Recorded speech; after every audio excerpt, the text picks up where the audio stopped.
প্রতি মহব্বত রেখে একটি শান করেছেন। আসলে প্রত্যেক ভালো কাজে যদি আমার রাসূলকে আমরা স্মরণ না করি, সে কাজটি অপূর্ণ থেকে যায়, সম্পূর্ণ হয় না। কারণ হলো আমার রাসূল পাকের প্রতি আমার আল্লাহ পাকই রাসূল পাকের প্রেমে মগ্ন ছিলেন, রাসূলের প্রতি মহব্বত ছিলেন। তাই আমরা সেই রাসূল পাকের উম্মত, তাই আমাদেরও অবশ্যই দরকার রাসূলের প্রতি মহব্বত রাখা, আজিজি রাখা। তাই রাসূলকে স্মরণ না করলে আমার আল্লাহ পাকও খুশি হন না। রাসূলের প্রতি আমাদের দুরূদ কিয়াম অবশ্যই পাঠ করা দরকার। তাই আমি এখান থেকে ওনার গানের সাথে সমঝোত রেখে আমি একটি রাসূল পাকের শান করব।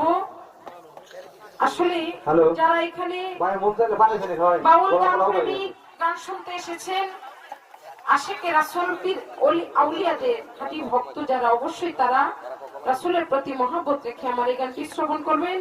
সকলের কাছে অনুরোধ, আপনারা গানের সময় কেউ ওঠা বসা করবেন না। ধন্যবাদ।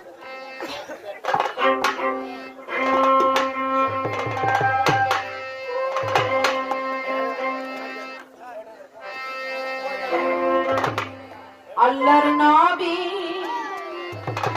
ও মায়ার নবী গো,